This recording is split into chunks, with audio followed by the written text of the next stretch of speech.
Tá gostando? Deixa o seu like, ore por nós. Glória a Deus, aleluia. Em Atos dos Apóstolos, capítulo 15, vamos ver Atos dos Apóstolos, deixa eu procurar aqui, já coloco para você aí na tela. Atos dos Apóstolos, capítulo 15, versículo de número 32. Aqui, ó, 15:32.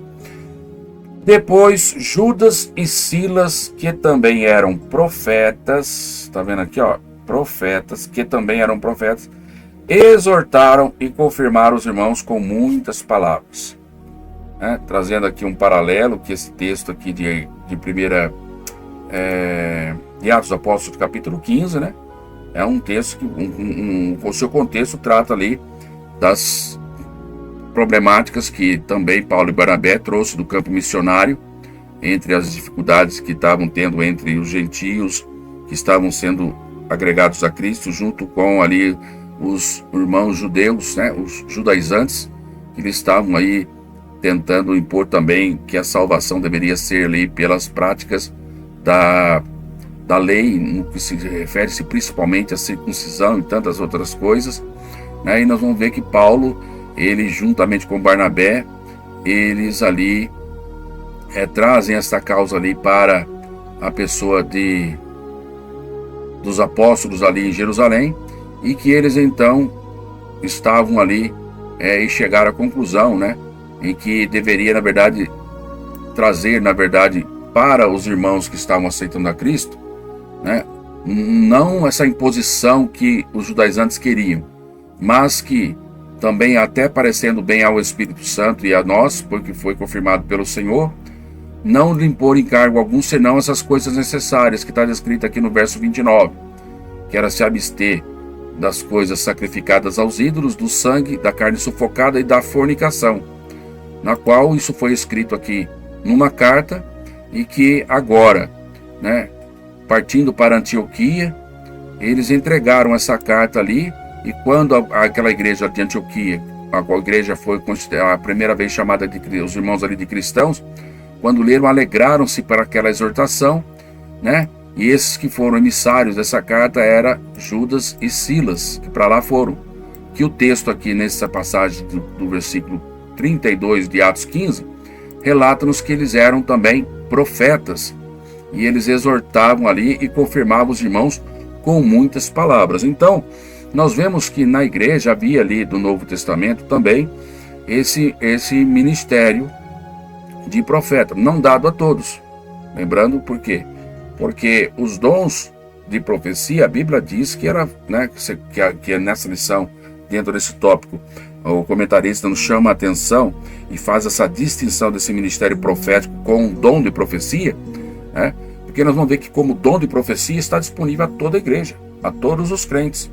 Inclusive nós vamos destacar aqui um pouco mais à frente, né, que todos poderiam exercer esse dom de profecia, lá em 1 Coríntios 14, já vou colocar para você os versículos específicos. Mas eu quero mostrar aos irmãos aqui, dentro dessa referência aqui, de Atos 15:32, e antes de finalizar esse comentário dentro desse ponto, mostrar também Atos capítulo 11, outra evidência desse ministério profético, né? Aqui, entendendo que o profeta é aquele que é inspirado ou autorizado a falar em nome de Deus, né? Nós vamos ver aqui, ó, no versículo 27 até o 28. Vamos ver aqui, ó. Aparece aqui que naqueles dias desceram profetas de Jerusalém para Antioquia. Aqui não está falando de dons de profecia, aqui está falando de profetas que exerciam o ministério profético, né? E um deles aqui, ó, levantando-se por nome Ágabo, ele dava a entender pelo Espírito que haveria uma grande fome do mundo, e isso aconteceu no tempo de Cláudio César. Então, quando nós vemos que, à luz do comentário, inclusive da lição, que profeta é alguém inspirado, autorizado para falar em nome de Deus, a comunicar ali à sua igreja algo, ao seu povo, como no Antigo Testamento assim era, ou revelar aquilo que iria acontecer no futuro, nós vemos aí esses exemplos. Ágabo, nós vamos ver esse exemplo de Silas, né? E Judas, que nós vemos ali, que foram ali pessoas que foram enviados para comunicar aquela carta do resultado do concílio que teve em Atos 15, né? Ali em Jerusalém, aos demais irmãos. que eles eram profetas. Eles também tinham essa função ministerial de profetas. Então é um ministério que o Senhor deu à sua igreja para aperfeiçoar os santos. Ainda que temos também, né, o ministério profético desde o Antigo Testamento, como Deus levantou vários profetas. Aí nós temos o profeta Elias, o profeta Eliseu, o profeta Isaías, né, o profeta Oséias, muitos profetas que deixaram o seu legado daquilo que Deus tem comunicado através dele, inspirados, autorizados em falar no nome de Deus, para corrigir, para exortar, para também trazer ali, durante a história, muita edificação ao povo de Deus. E também a igreja, o Senhor tem levantado os seus. O importante destacar aqui para nós caminharmos para o terceiro item desse quíntuplo dos ministérios que o Senhor reservou para a igreja, que Ele tem dado para a igreja, se é para a igreja, era para uso agora, no tempo da igreja.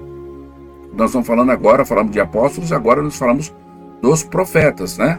E aí você tira a conclusão, se ficou só restrito a isso lá no início da igreja primitiva, ou se ainda atua nos dias de hoje. Olha para a luz da palavra de Deus aquilo que nós temos, né? Porque há uma diferença desse ministério profético com o dom ministerial, ou o dom, melhor dizer, desse ministério como dom ministerial, quanto aos dons do Espírito. Quando eu falei para os irmãos compararmos isso, vamos fazer aí essa leitura de 1 Coríntios 14, quando Paulo cuida dessa prática do exercício dos dons espirituais, quanto da profecia, né, que é um do dom espiritual, aquele que tem profecia, né, que também está entregando algo da parte de Deus à sua igreja para exortar, para corrigir e para consolar. Paulo vai corrigir isso, como demais outros exercícios de dons espirituais manifestos na igreja, que não é o dom ministerial de profeta, mas os dons de profecia é diferente. Você vai ver, isso está aberto e disponível a todo crente. Versículo de número 5, vamos ver aí com mais propriedades, qualquer coisa a gente volta a alguns textos aí. Eu quero, pois, meus irmãos, aqui ó, corrigindo a igreja de Corinto, olha o que Paulo ele usa ali para corrigir a igreja. Eu quero que todos vós faleis línguas, mas que muito mais profetizeis. Aqui é o exercício do dom de profecia. Por quê? Porque o que profetiza é maior do que fala em língua, a não ser que também interprete, né? Porque ele vai trazer aquele que fala língua só, ele traz edificação para si, mas aquele que interpreta, ou seja, aquele que profetiza em uma forma inteligível àqueles que estão aí escutando, ele vai trazer edificação para a igreja como um todo. Versículo de número 31 desse capítulo, vamos avançar aqui, qualquer coisa a gente volta. Olha o que fala aqui, ó. E os espíritos do profeta e os espíritos dos profetas estão sujeitos aos profetas.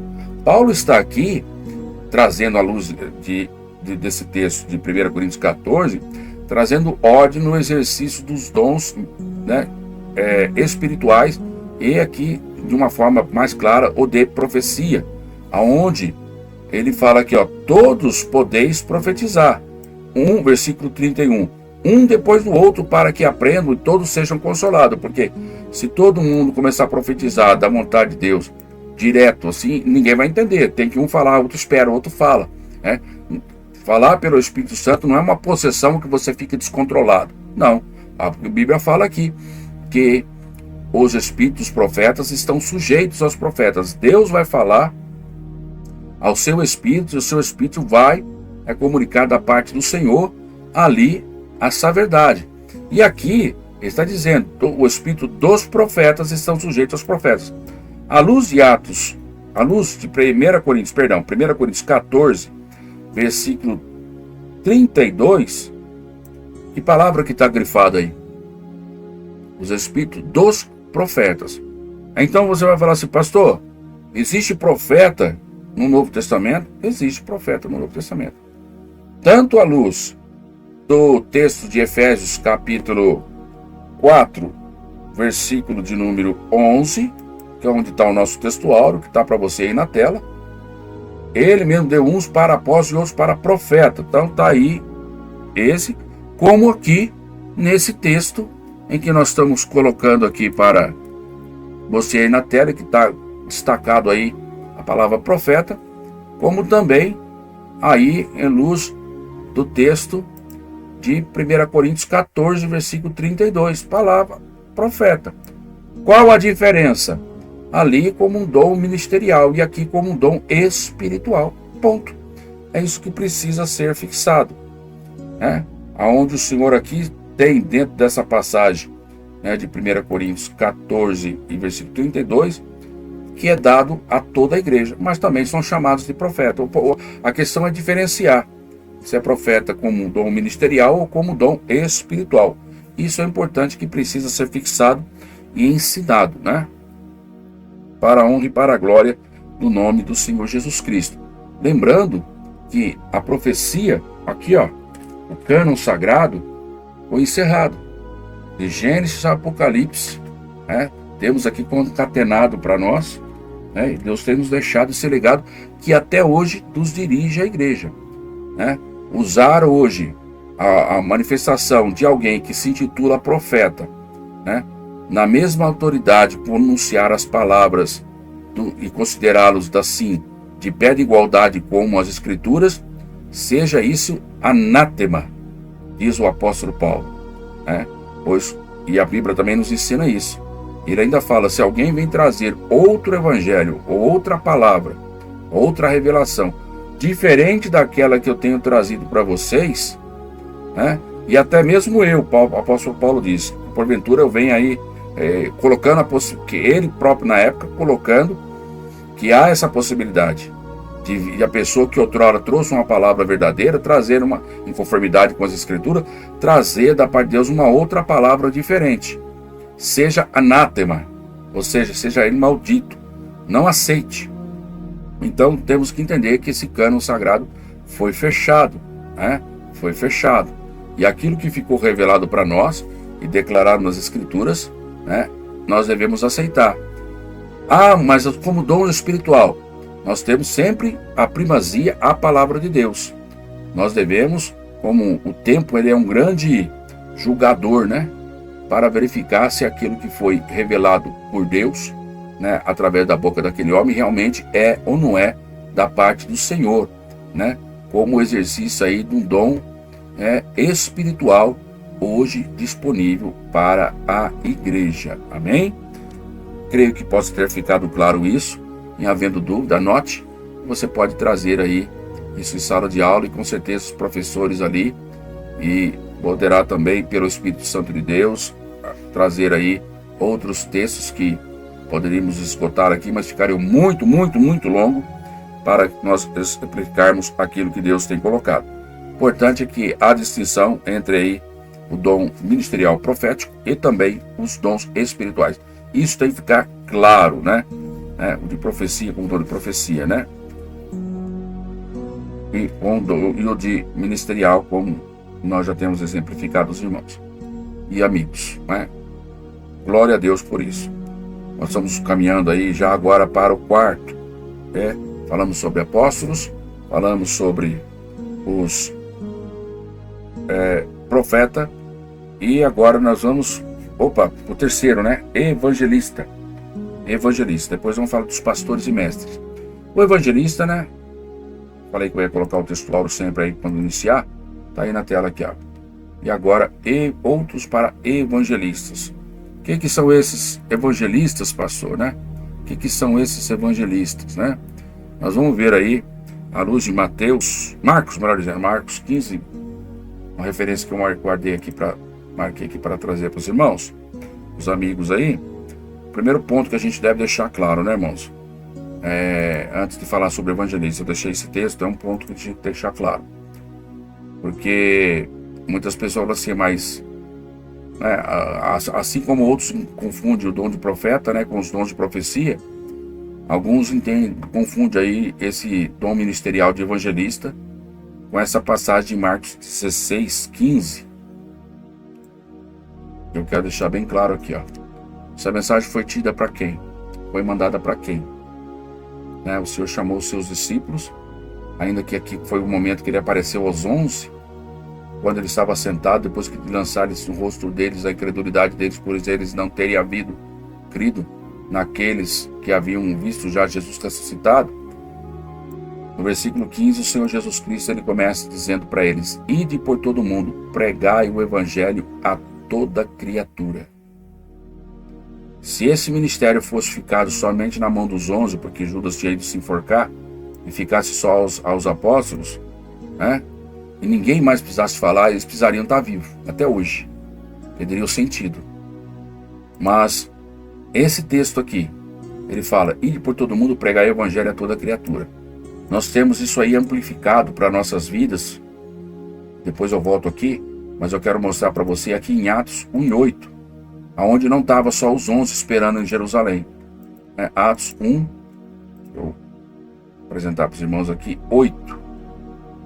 O objetivo que ele pediu para os irmãos, para eles ficarem reunidos em Jerusalém até que fossem revestidos de poder, foi para que eles tivessem condições de cumprir aquele ide. Mas recebereis o Espírito Santo, que há de vir sobre vós, e ser-me-eis testemunhas tanto em Jerusalém como em Samaria e toda a Judéia, toda a Judéia e Samaria, e até os confins da terra. Não é só para os 11, né?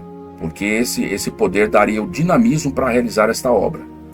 Olha o versículo de número 39 do capítulo 2. Vamos saltar por 2 aqui por aqui. Versículo 39, Pedro, melhor dizendo, sendo questionado ali. Ele não que ele foi questionado, né? Mas ele tomou a palavra para defender aqueles que estavam ali falando os mistérios de Deus, falando as verdades de Deus a muitos outros povos que ali estavam reunidos e que não entenderam o que estava acontecendo, pensando até ele estar embriagado. Paulo, entre vários esclarecimentos que ele traz aqui pelo Espírito Santo essa promessa, né, dessa descida do Espírito Santo, desse dinamismo, que ela diz respeito a vós, ou seja, aqueles que estavam lá presentes, aos vossos filhos, ou seja, aqueles que estavam longe, mas eram descendentes, e a todos os que estão de longe, eu e você, físico daquela época e hoje, e a tantos quanto Deus nosso Senhor chamar, e Deus tem nos chamado a mim e a você para fazer parte deste reino. Então, voltando ali nesse texto de Marcos, capítulo de número 16 e versículo 15, esta chamada aqui não se deteve, ou não se limita, melhor dizendo, a somente aos 11, mas é para todo cristão que é lavado e remido no sangue de Cristo. Mas deixa claro aí que esse não é um ministério, né, exclusivo de uma pessoa, mas é uma chamada para todos aqueles que creem. Todos salvos em Cristo Jesus têm essa chamada. E tudo isso, irmãos, que nós estamos falando agora, tanto de dons ministeriais e os espirituais, que nós citamos alguns aqui, inclusive de profecia, né, dentro do último item que nós comentamos, dentro desse agora de pregar a palavra, né, é usado também, né, com esse revestimento de poder, esse dinamismo para nós pregarmos a palavra. E tudo é dado de graça, irmãos, para nós. Tudo é graça do Senhor, né? Ele nos tem dado pela sua graça. O Paulo, quando ele escreve aos Romanos, lá no capítulo de número 12, vamos colocar isso aqui para você, acho que você vai entender. Ele vai confirmar isso que eu estou colocando para os irmãos aqui, neste momento, os queridos ouvintes, que é tudo pela graça. Olha o que o Paulo diz, Romanos capítulo 12. De modo que tendo diferentes dons, seja ele ministerial ou espiritual, segundo a graça que nos é dada, se é profecia, seja ela segundo a medida da fé.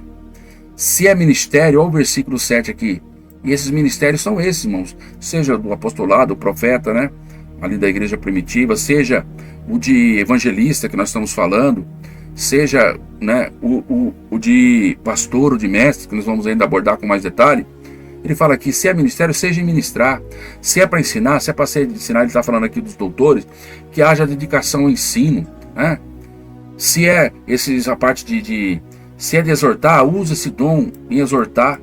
E aqui é um dom ministerial, irmão. Não é um dom de profecia, não tem aqui o dom de exortar dentro dos frutos dos dons espirituais. Mas está dentro do ensino, está ali, ó, reparta e faça com liberalidade. Se é para presidir, tenha cuidado, né?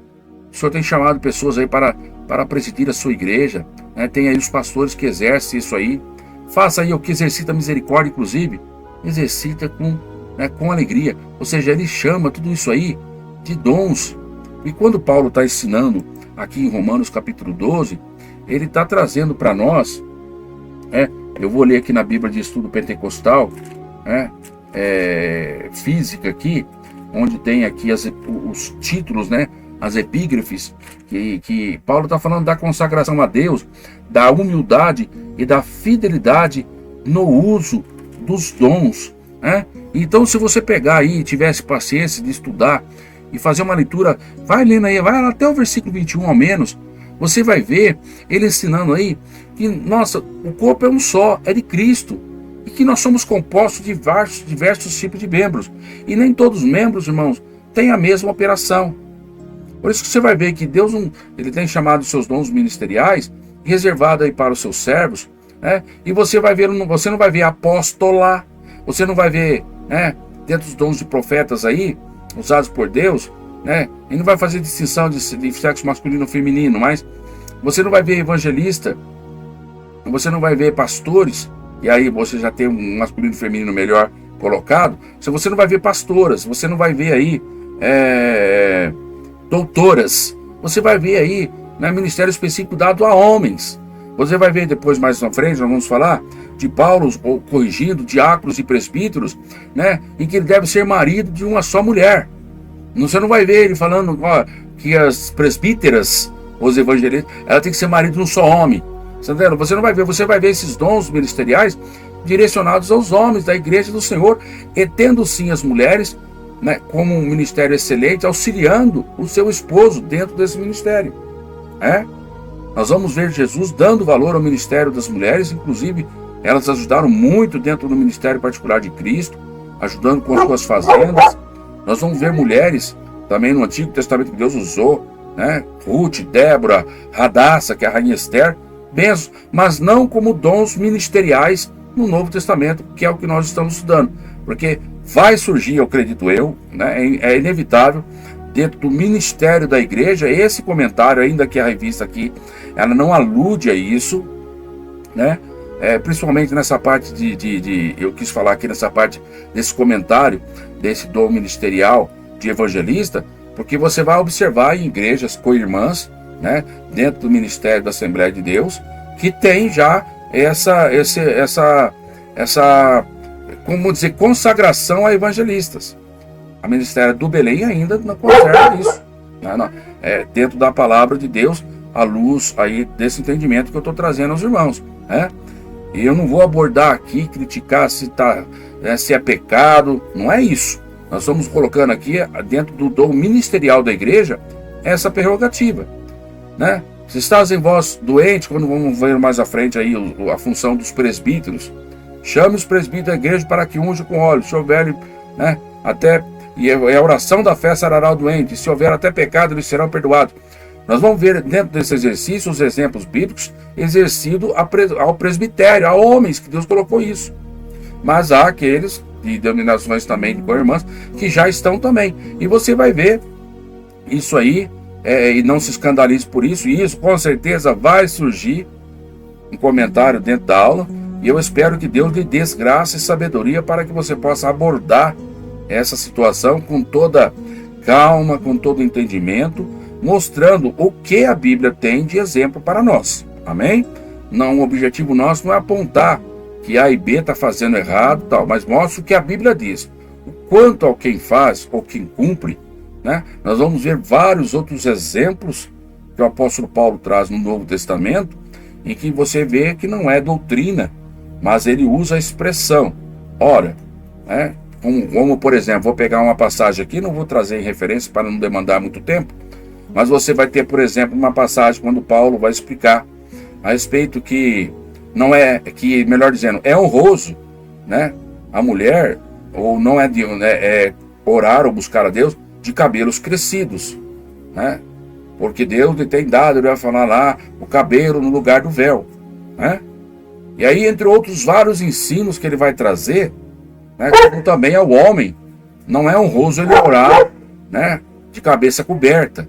Alguns vão falar, é cabeludo, outros vão falar, não, é o chapéu. Irmão, nós vamos entrar numa discussão em que o próprio Paulo vai dizer assim no final. Se alguém quiser ter outra interpretação, entender mal, e ele fala isso de outra maneira, que tenha. Só que ele fala da seguinte maneira, nós não temos esses costumes, nem as igrejas de Deus. Ponto. Aí você questiona e avalia seu modo. Salvação, irmão, é pela graça unicamente em Cristo Jesus. Se fosse pelas nossas obras, né, que está ligado naquilo que devemos fazer ou não fazer, meu irmão, tem misericórdia. Mas o importante é que nós deixamos claro, irmãos, que nós devemos, né, fazer tudo pela fé. Até aquilo que a gente come. A Bíblia fala, tudo que você vai comer, coma pela fé. Né? Mas se você, por um motivo, vem trazer algum escândalo, irmão, que é mais fraco na fé, em respeito até naquilo que pode e não pode comer, né? Você, irmãos, pela fraqueza do seu irmão, né, também não coma. Mas não quer dizer que é pecado. Para ele é, para você não é. Mas por causa da fraqueza dele, evita ali. A hora que você estiver só, não vai escandalizar o irmão, vai lá e coma. Né? Tem gente, irmãos, que fica também julgando a gente por tanta coisa. Né? E a Bíblia fala, ninguém vos julgue pelo dia de sábado, pelo que come, pelo que bebe. Irmão, todas as coisas são santas, ou são limpas para os limpos, ou puras para os puros. Mas nós não devemos esquecer dos mais fracos da fé. Eu acredito que precisa ter um entendimento naquilo que é doutrina bíblica, daquilo que é realmente uso e costume, e que muitos têm aí, né, difundido. Nós não vamos adentrar a mais detalhes nisso, porque não é a proposta da lição. Mas que Deus nos dê sabedoria, para que, em falando de dom ministerial à igreja, à luz do texto de Efésios 4, que é o nosso texto áureo, versículo 11, 12, 13, Deus tem dado, né, para aperfeiçoamento da igreja.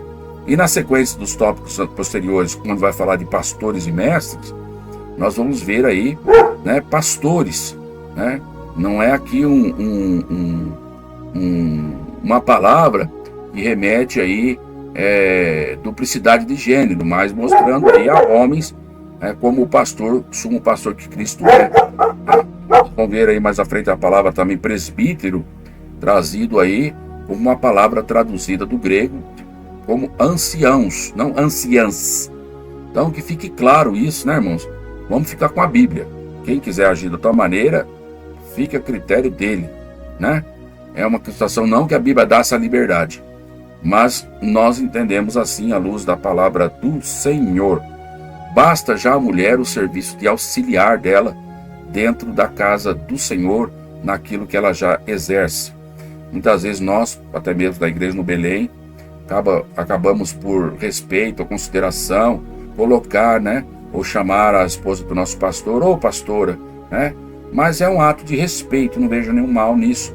Mas doutrinariamente, dentro do que a palavra do Senhor diz, né, ela é a esposa do pastor, está ali para auxiliá-la no cargo de pastor, não o ministério dado por Jesus Cristo à igreja, como está descrito no Novo Testamento. Até mesmo esses dias eu estava, só para esgotar essa questão do evangelista, né, como presbítero também, já dando uma pincelada, eu vi uma ilustração de uma determinado debate, como esses podcasts que acabam existindo, uma irmã mesmo trazendo esse esclarecimento, né? Ela que também é esposa de pastor. Fica incoerente, né? Imagino eu, se isso fosse legalizado dentro do que nós entendemos à luz do Novo Testamento, da forma que muitos têm legalizado, uma mulher, ela ter a sua chamada para ser pastora, né? Vamos imaginar assim, evangelista, presbítera, vamos falar assim, né? Porque não sei se existe, né? Mas evangelista e pastor eu sei que já existe, né? Eu acho que não pularam o presbítero, né? Porque senão ficar chamado de presbítero aí ia ficar muito escandalizado o mesmo negócio fora da curva, né? Acho que já pularam direto para evangelista. Mas comentário meu à parte, me perdoe, quem quiser ignorar que ignore. Mas ela usava-se a seguinte expressão, né? Imagina se houvesse isso realmente de verdade, ali é pastor, aí o esposo dela é simplesmente o esposo da pastora, que não foi chamado para o ministério, né? E ali, ele, à luz do que Paulo ensina, como homem sendo sacerdote em casa ele era sacerdote dela, e na igreja ela era sacerdote dele. Aí, você está entendendo que não bate? Então, elas mesmas estavam trazendo ali esse entendimento entre mulheres, mas há outros que não entendem isso, ignoram. Irmãos, eu trago aqui esse parecer aos irmãos. É fato, é notório que isso vai ser ponto de comentário dentro desta lição em sala de aula. Poderá você encontrar outros comentários aí na internet também, realizado por pastores, né, de nosso ministério, mas eu quero olhar para você aqui e dizer para você: procure fazer como os crentes bereanos. Vá buscar na palavra. Não fica, sabe, querendo descobrir. Ah, pastor, qual a sua opinião? Ah, pastor, qual a sua opinião? Porque tem muita gente que é assim. Ele quer saber a opinião de um pastor A, de um pastor B, para nesse pastor A, nesse pastor B, aí ele faz aquela pesquisa. Eu pesquisei com 10 pastores. Se 8 pastores falou que é assim, eu vou ficar com esses 8, porque é a maioria. Irmão, não é assim que o Senhor ensina a nós. Nós devemos hoje, dentro dessa visão também de um sacerdócio universal que todos nós crentes somos e temos para exercer, né, ao Senhor Jesus aqui na terra, devemos nós fazer como os crentes bereanos. Vamos consultar lá na palavra. O que a palavra diz? A palavra diz assim, assim, assim. Então vamos seguir assim, assim, assim. Se alguém está fazendo assado, assado, assado, ou de outra forma, cozido, frito, é de outra forma.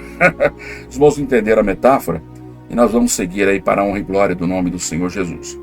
Nos ajude divulgando esse vídeo, deixando o seu like e vamos também orando a favor de nós e do nosso ministério.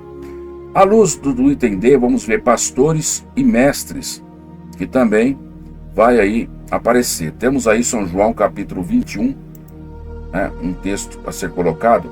Deixa eu ver se é isso mesmo. São João, isso, capítulo 21, versículo de número 16. Eu vou colocar para você na tela, se eu estou procurando aqui, já vai ficar aí na sua tela, né? Essa passagem aqui, aquela passagem que Jesus encontra com seus discípulos ali, quando ele está lá com o peixe aguardando Simão e os outros demais que estavam pescando. Quando Pedro chega na praia, Jesus faz ali umas indagações, né? E por 3 vezes isso repete, né? Mas no versículo 16 aí, tornou-lhe a dizer a segunda vez, revela aí, mostra a segunda vez que Jesus pergunta a Simão, né? Que é o Pedro, né? Filho de Jonas: você me ama? E disse-lhe o Senhor: tu sabes que te amo. Disse-lhes: apacenta minhas ovelhas, né? E nós vamos ver depois a terceira vez também. E aqui já tem uma condição que Pedro se entristece, porque já era a terceira vez que Jesus estava perguntando para ele. E ele diz assim: e disse-lhe: Senhor, tu sabes tudo. É isso que Jesus estava esperando dele. Tu sabes que te amo.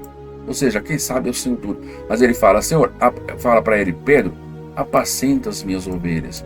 Então aqui vai trazer aí que essa função de pastor, ele tem a função de apacentar. É aquele que vai trazer o cuidado. É só pegar a figura, e Jesus usou essa figura de pastor, porque era muito comum os pastores, inclusive de ovelhas. Ele chamou aqueles que estavam agregando a Cristo, aceitando a fé, também de ovelhas, né? Jesus traz lá em São João capítulo 10 também, ele fala: eu sou o bom pastor. Ele coloca também como bom pastor. É aquele que dá a vida pelas suas ovelhas. Mas nós vamos ver aqui, né, que o próprio Cristo coloca agora, Pedro também, e a todos os demais que exercem essa missão. Se você ama o Senhor e que reconhece que o Senhor tudo sabe, ele chamou: apacenta minhas ovelhas. E como dom ministerial, Deus tem colocado pastores. Sempre. Agora, enquanto, né, você vai ver ali o evangelista ganhando almas para Jesus, você vai ver aqui os pastores apacentando as ovelhas, cuidando do rebanho. Como metaforicamente, a gente pode ver, ele vai tirar ali os carrapichos, ele vai levar a elas águas tranquilas. Lembra do Salmo 23, o que o pastor fazia? Quando ele diz o Salmo: Senhor é meu pastor, nada me faltará. Porque o pastor faz o quê? Ele deitar-me faz em verdes pastos. Ele guia mansamente as águas tranquilas. Ele tem uma palavra de consolo, refrigera a minha alma. Ele guia-me pelas veredas da justiça, por amor. Olha que função que o pastor faz. E tudo ele faz o quê? A luz da palavra. A luz da palavra.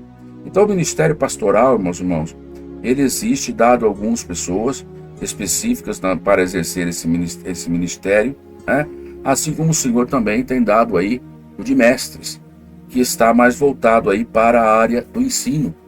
E aí você vai ver isso, o Senhor usando aí os professores de escola dominical, né? O Senhor usando aí os pastores na área do ensino. Tem muitos pastores que ele não tem dado, né, ali o dom ministerial do ensino, né?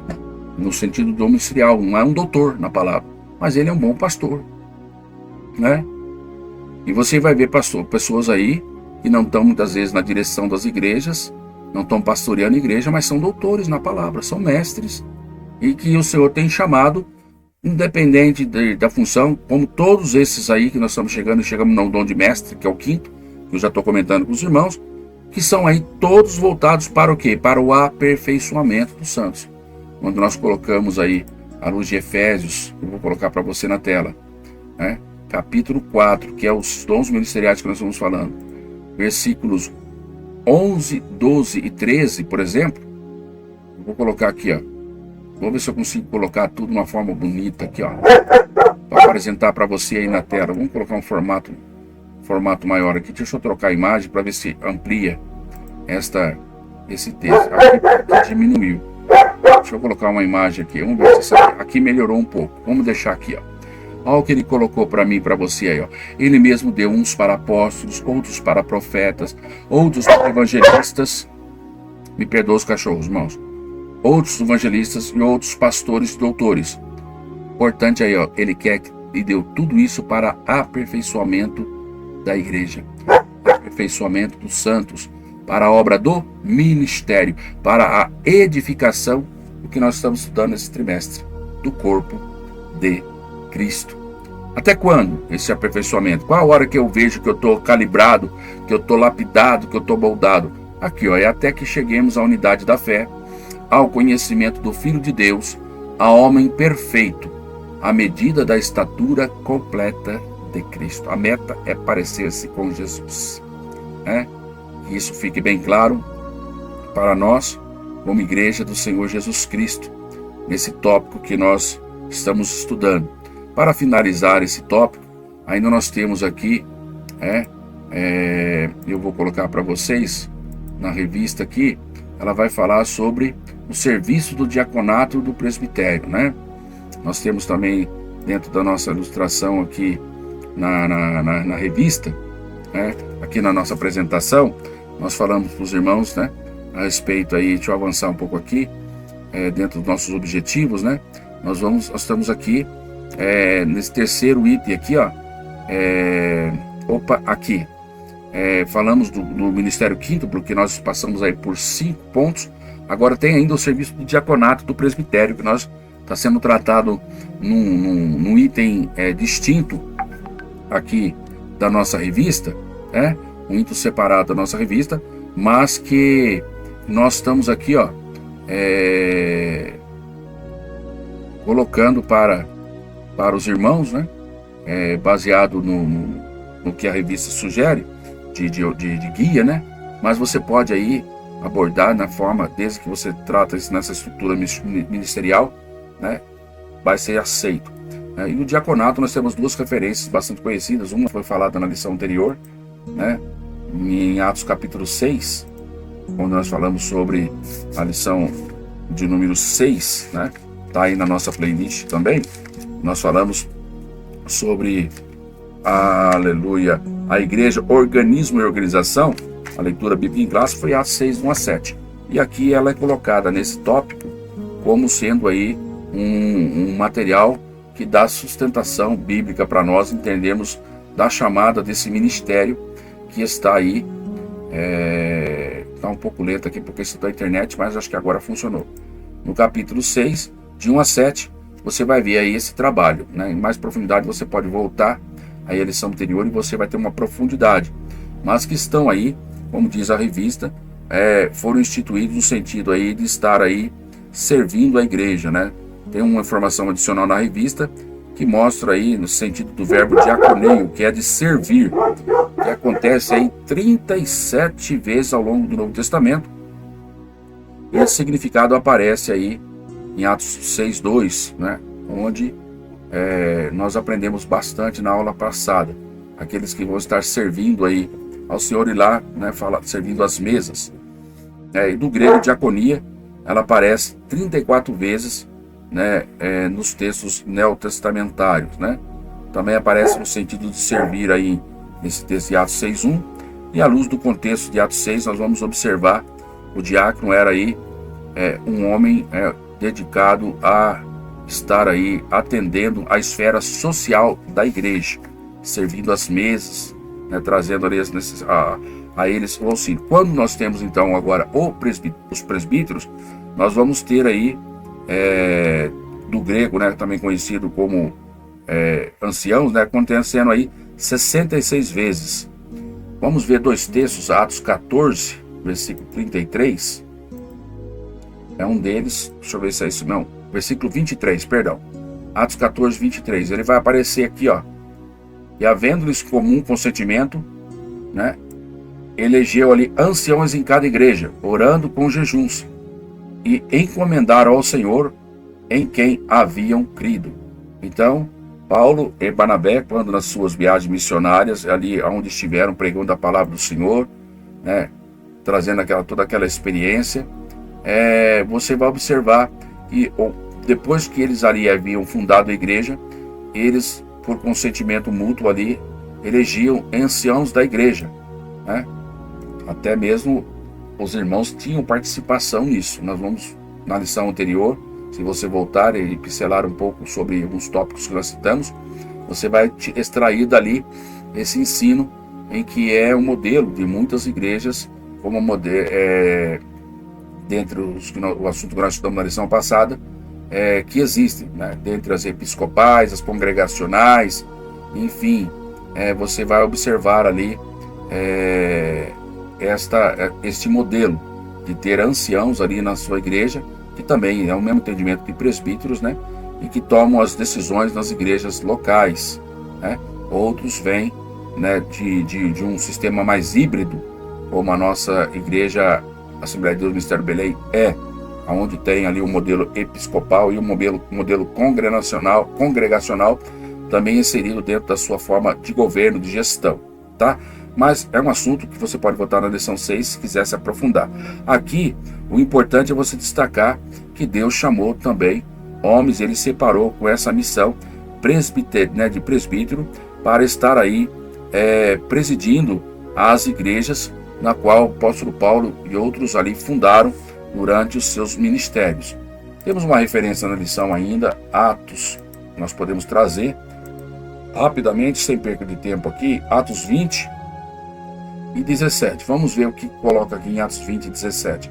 Você vai encontrar também esse momento, Paulo, ele chamando, quando ele desce para Jerusalém, com destino a Jerusalém, melhor dizendo, ele passa ali por Mileto, ele manda chamar lá, estando em Mileto, os irmãos que estavam em Éfeso, que outrora ele esteve lá e fundou igrejas, e ele manda chamar de lá os anciãos da igreja, esses presbíteros de lá, mostrando a existência desses irmãos que estavam no governo da igreja locais ali.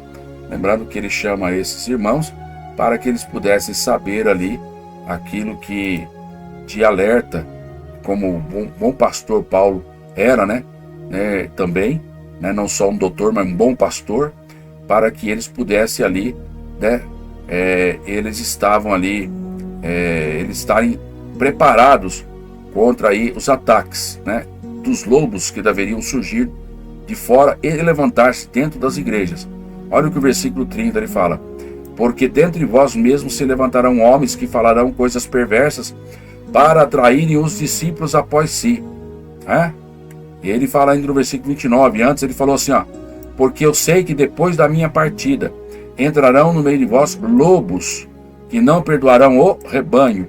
Aqui vem aí mostrar esse papel dos pastores, né, que também esses anciãos presbíteros exerciam de função. Veja que existia o dom ministerial de pastores, mas nós vamos ver que também os presbíteros, nessa configuração pastor-ovelha, como o rebanho aqui chamando, né, o pouparão rebanho que Paulo coloca aqui como sendo os irmãos, né, como assim, apacentai os meus cordeiros e as minhas ovelhas, Jesus estava falando para Pedro a respeito da igreja. Está aqui a figura dos lobos, né, tipificando aí, mostrando aí com essa linguagem metafórica, né, a existência de homens que se levantariam, né, falariam coisas perversas para atraírem os discípulos após si. E eles então estavam ali, o apóstolo Paulo estava ali chamando eles para que eles pudessem estar ali vigiando. Então Paulo traz essa exortação, veja aí o dom de exortação em prática, né? que ele esteve ali durante 3 anos, mostrando e admoestando eles com lágrimas, uns aos outros, né? E assim então agora ele estava encomendando aqueles irmãos a Deus e a palavra da sua graça, que era poderoso para o quê? Olha o que nós estamos estudando, na qual ele chamou todos esses ministérios, para edificar e dar herança entre todos os santificados, né? E assim então, mostrando que a postura de todos esses que devem exercer esse ministério, né, esses dons ministeriais que Deus tem dado, deve ser e fazê-lo com alegria. E isso já alude já um último e terceiro tópico, com esse próprio texto que está na tela aí, quando a partir do versículo 33, né, de Atos 20, né, nós vamos ver aí que é perfil dos lobos, dos mercenários, né, daqueles que se dizem pastores, mas não são, né, que ele agora testemunha daquilo que ele foi de exemplo, Paulo falando, ninguém cobiceia a prata, de ninguém cobiceia a prata, como alguns hoje em dia fazem, nem ouro, nem vestuário. Sim, vós mesmos sabeis que para o que me era necessário a mim e para os que estão comigo, estas mãos me serviram, né? Tendo-vos mostrado que em tudo trabalhamos assim, é necessário auxiliar os enfermos, né? E recordar as palavras do Senhor Jesus Cristo. Mas bem-aventurada coisa é dar do que receber, mostrando que não era errado eles receberem, né?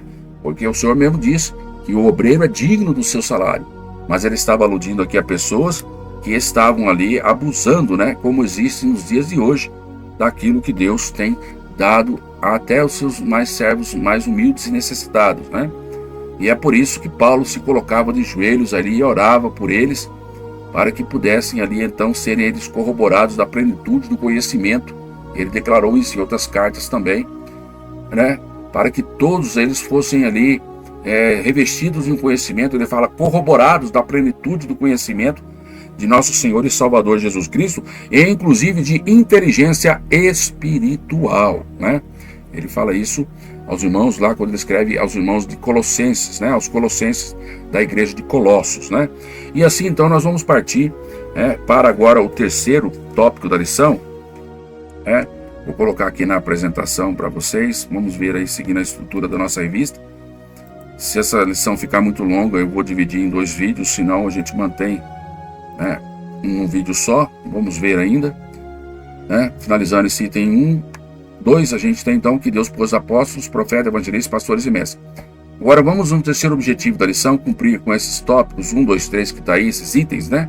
As qualificações para o ministério, né? A qual já pincelamos alguma coisa aí, à luz desse texto aí, em que nós falamos aí a respeito, né, de que Paulo, né, aqui nessa passagem, ele coloca aí que ninguém deve cobiçar a prata, o ouro, nem vestuário, né? Que era a prática de alguns lobos que estavam adentrando na igreja.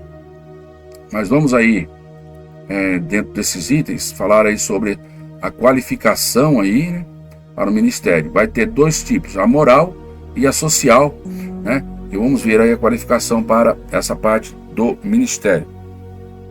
O que nós temos então dentro desse ponto, né, a trazer aqui para os queridos e amados irmãos e ouvintes da palavra do Senhor Jesus, né? Vou abraçar aqui, lembrando que nós estamos aí falando sobre a revistinha, né? Vou voltar a revistinha aqui, ó, o corpo de Cristo, estudando sobre a origem, natureza e a vocação da igreja, para a aula presencial que vai ser feita ali 9 horas da manhã nos domingos. Esta de hoje presencialmente, no dia ali 18, né, de fevereiro. Tá bem aqui no pezinho, no rodapé aqui embaixo aqui, ó. Depois do título da lição, você vê isso aí para você marcar aí na sua agenda.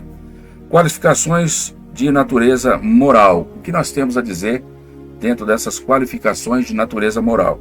Nós vamos ter aí uma série de qualificações na chamada desses homens para o exercício, né, desse ministério.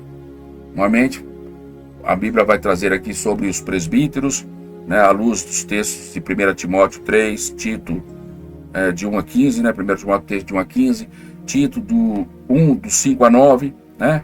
Mas nós vamos estar listando algumas, né, não vamos poder falar de todas, onde aqui a lição ela traz em destaque para nós. Mas em você querendo, né, você pode fazer essa prática aqui, ó, e ir contando. Você abre o livro, né, a Bíblia, lá no texto 1 Timóteo capítulo 3, e você vai ter aqui os 15, até o versículo de número de 1 a 15, todas as qualidades. E você vai numerar aqui, né, essa chamada, primeiro momento aqui, para o episcopado, né? Paulo alerta seu filho na fé, a que ele preparasse obreiros ali, ele coloca então a qualidade dos obreiros que ele deveria agora então continuar a obra, né, e preparando ali os para exercício. Então ele trouxe critérios que deveria ser irrepreensível, né, que é um dos tópicos que a lição destaca. Ele vai falar que deveria ser também ali ele não avarento, né, não apegado ao dinheiro, mas é o que muitas pessoas é. Então você vai ter aqui de quase, eu acho que eu fiz uma contagem uma vez, acho que chega em torno de 16 ou 17 qualificações. Deixa eu ver se eu anotei isso aqui em algum lugar. São quase 16 ou 17 qualificações em que o Senhor tem colocado para, né, nessa natureza moral. E você vai ver aí, marido de uma mulher, né? Você não vai ver aqui essa notificação desse ministério aqui para as esposas, como falando, mulher sendo esposa de um só homem. Então você vê que é ministério para homem, né? Marido de uma mulher vigilante, sóbrio, honesto, hospitaleiro, apto para ensinar, ainda que aqui não está falando de qualidade moral, mas ele abre dentro dessa condição de ser honesto, que é uma qualidade moral, né? De ser vigilante. Marido só de uma mulher é uma qualidade moral, né?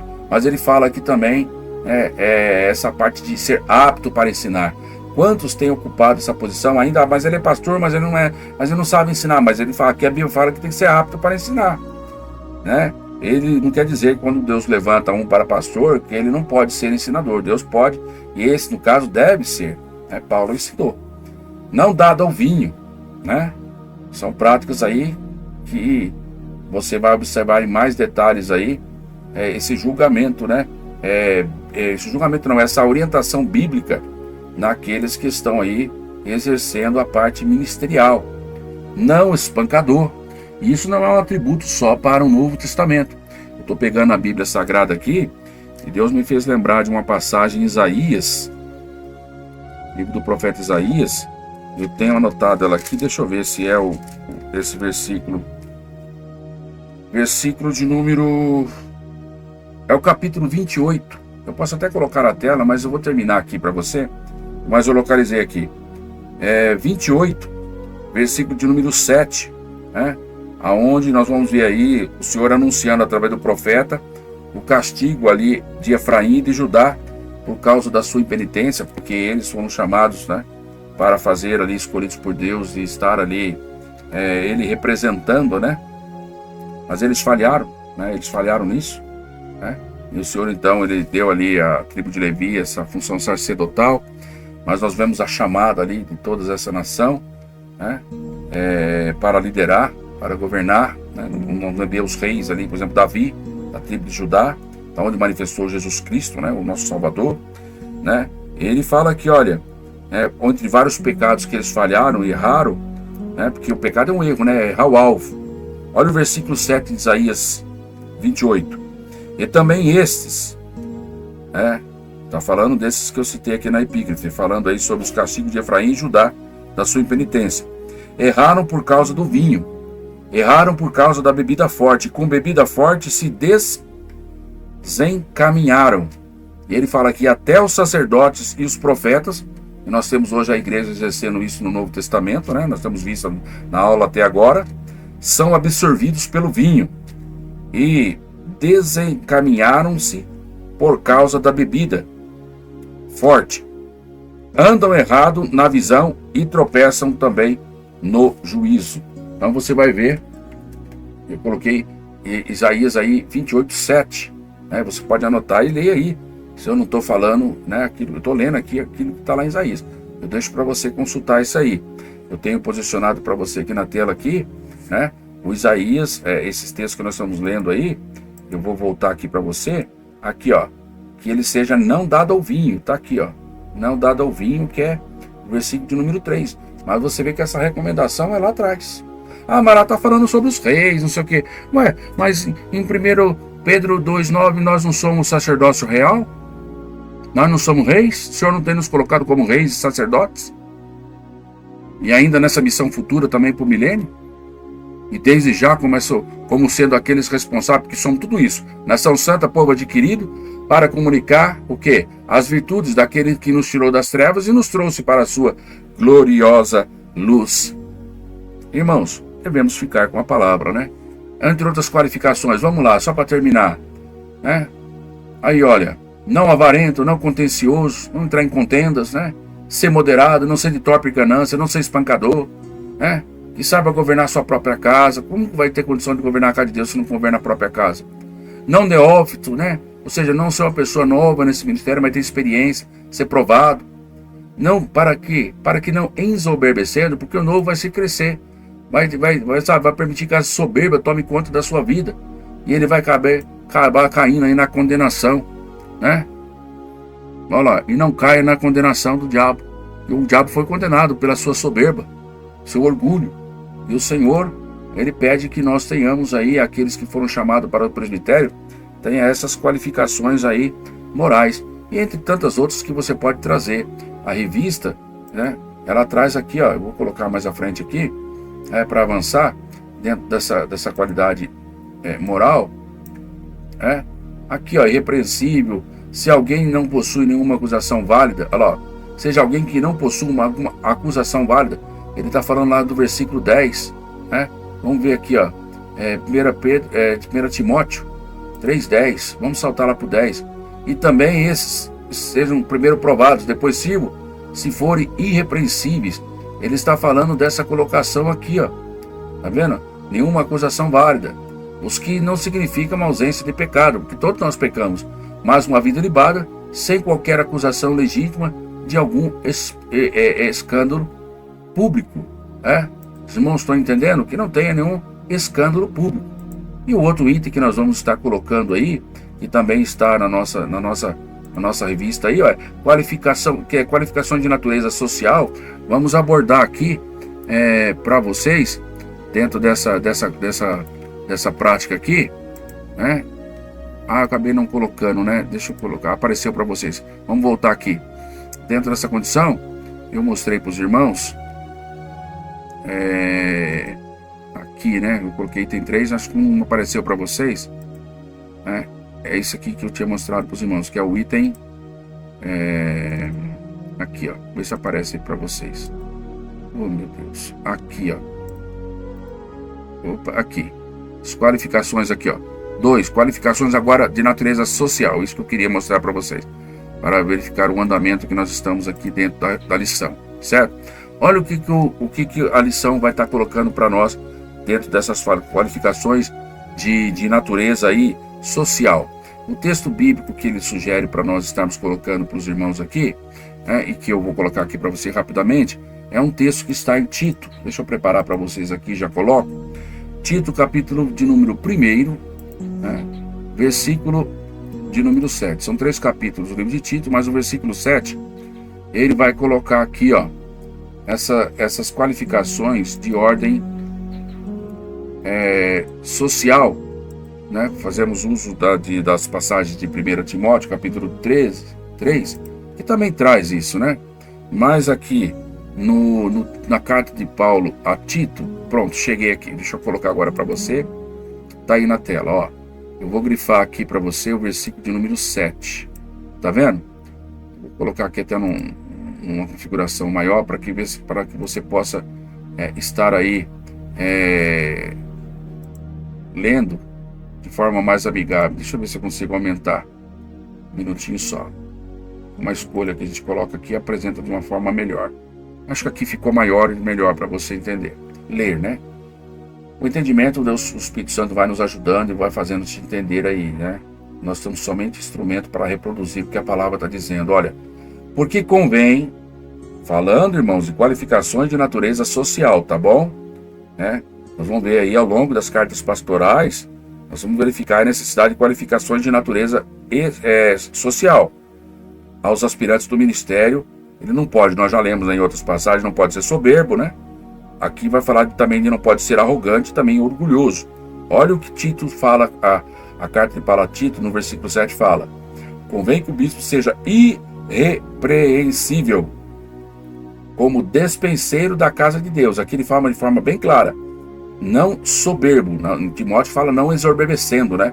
Para que não caia na mesma tentação de diabo. Tito, aqui a carta de Paulo a Tito, nesse versículo ele já fala direto: não soberbo, né?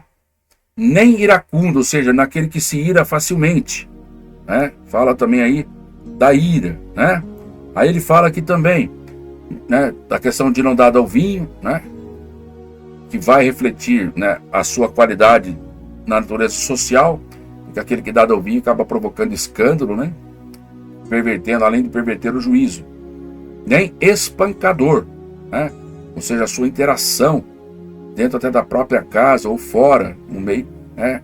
Olha aí, não ser espancador, nem cobiçoso e nem de torpe ganância, né? São qualidades aí de natureza, ainda que algumas apresentam nesse versículo aqui, também se enquadra aí na qualidade moral, mas temos aí nessa parte aí esses outros atributos, essas outras adjetivos que acabam assumindo, e essa pessoa não que exerce o ministério não deve ter, né? E no exercício do seu ministério, e estar aí dado pela revista a soberba, a arrogância, orgulho, né? Uma pessoa que seja aí de difícil convívio social, uma pessoa que seja soberba, seja orgulhosa, seja aí arrogante, mas que pode dar conta aí de tratar com cuidado aquela que é a noiva de Cristo, né? Aquele que muitas vezes é obstinado na sua própria opinião, né? Só ele é o certo. Não, nós temos que olhar à luz da palavra de Deus. Você pode sim, querendo trazer o entendimento aos demais que estão ao seu lado, à luz da Sagrada Escritura, que precisa melhorar nisso ou aquilo, é louvável, né? Mas tudo deve ser feito dentro da palavra de Deus. Deus me faz lembrar de um texto aqui que eu vou colocar para vocês, para desmontar aí o argumento de muitos que ficam falando assim: não julgueis para não sejais julgado, né? Olha, irmãos, realmente a gente não deve julgar para a gente não ser julgado, né?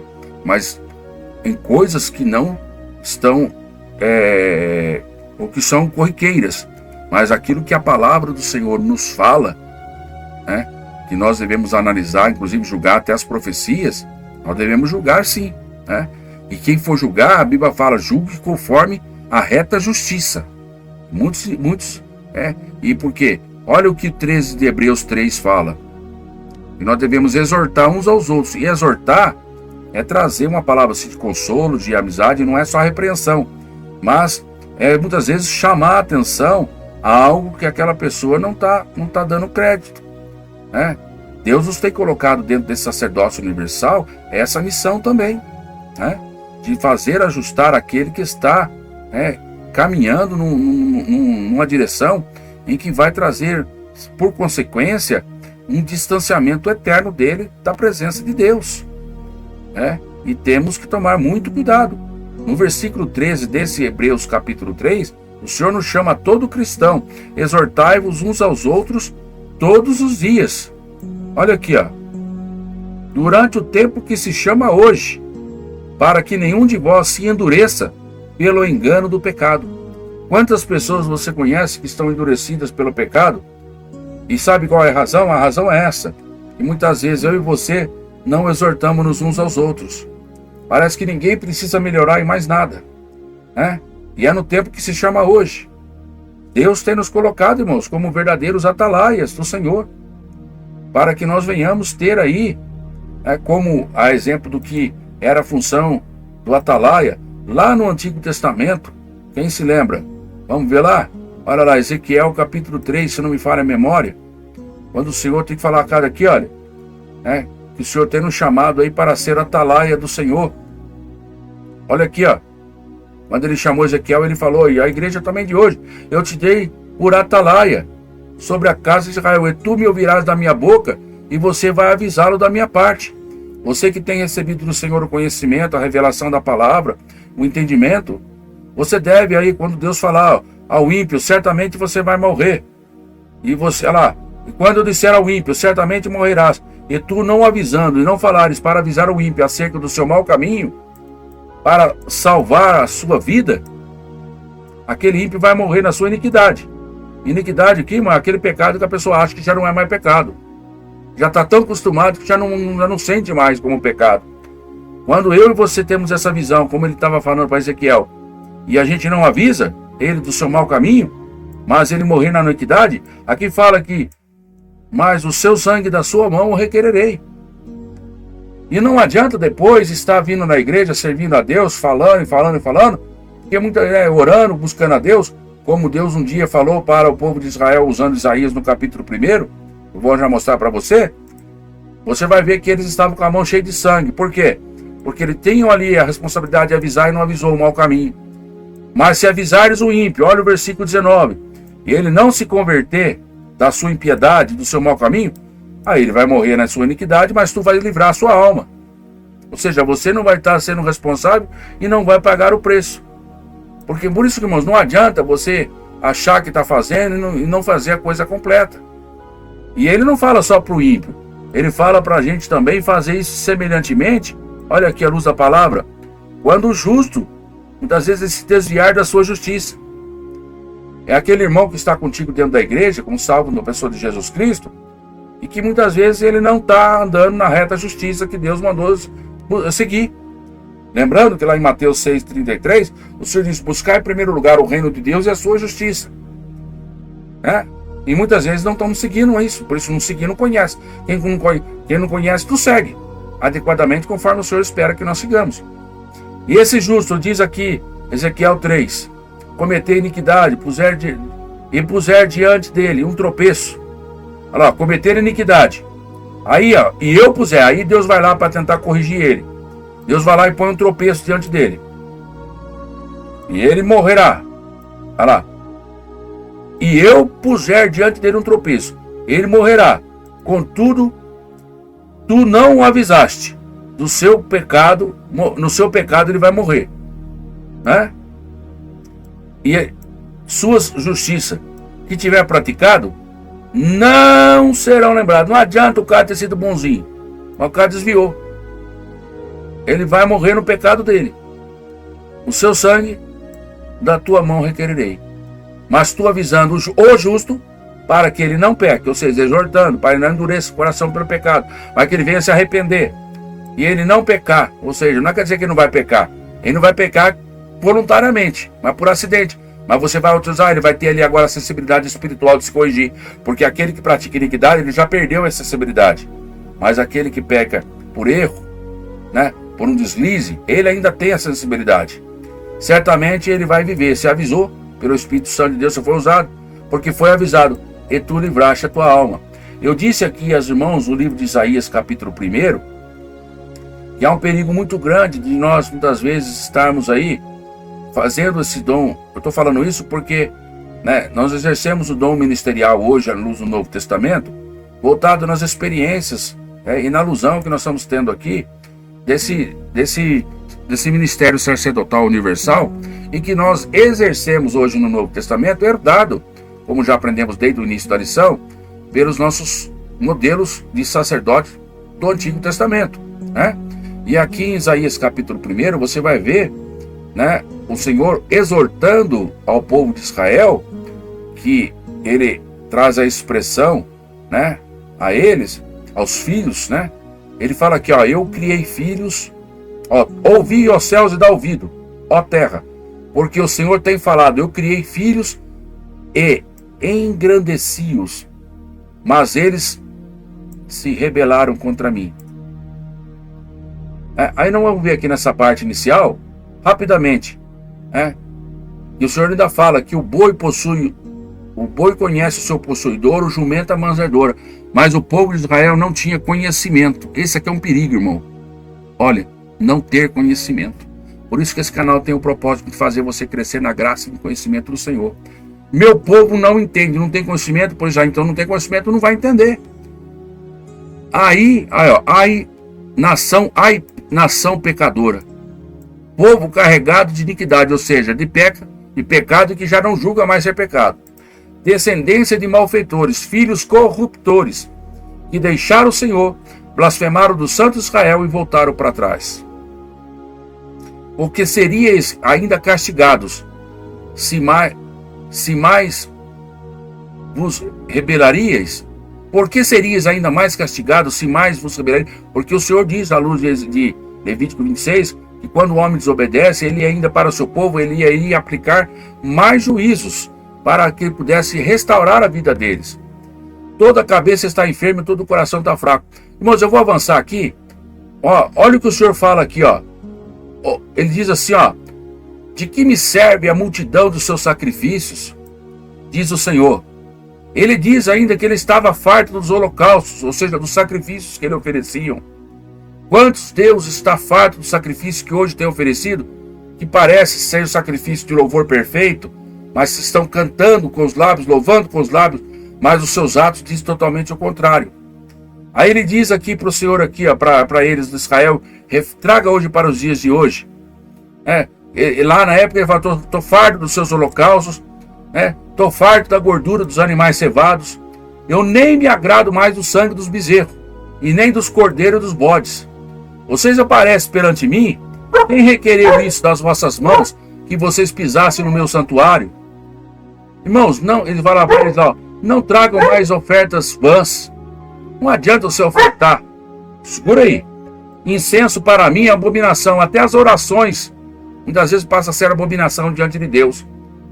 Luas novas, guardar sábado, as assembleias que ele se reúne. Deus estava falando para o povo de Israel, não posso suportar a iniquidade. Ou seja, não posso suportar essa sensação, esse sentimento, essa vida de vocês errar o alvo e não reconhecer que estão errando. Nem mesmo a sua reunião solene. Não adianta, irmãos, estar reunido dentro da igreja. É como a passagem das virgens loucas que nós estamos estudando em Mateus capítulo 5, nesse mês de janeiro profético, na nossa igreja sede. Todas eram ali virgens, todas estavam aguardando o noivo, todas tinham lamparinas, todas estavam acesas, todas estavam ali aguardando o esposo, todas tosquenejaram. Mas quando veio o esposo, 5 tinham reserva e 5 não tinham.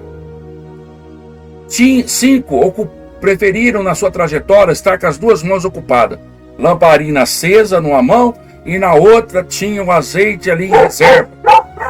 Mas as outras que queriam viver como uma banana, no dia que tosquenejando toda, o esposo veio a hora que elas não esperavam, não tinha reserva.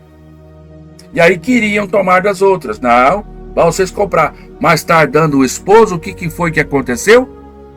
Elas bateram na porta. E o triste, sabe qual foi a resposta que elas teve? Eu não vos conheço. Irmãos, não ser conhecido. Olha aqui, trazendo um paralelo com essa passagem. Eu vou aqui saltar lá do versículo 14 e 15 aqui, As vossas ruas novas, as vossas solenidades, a minha alma as odeia.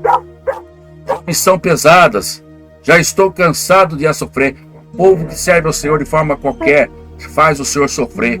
O culto feito de forma qualquer faz o Senhor sofrer. Por isso vocês estendem as vossas mãos e eu escondo de vós os meus olhos. Ainda que multipliqueis as vossas orações, eu não vou ouvir. Por quê?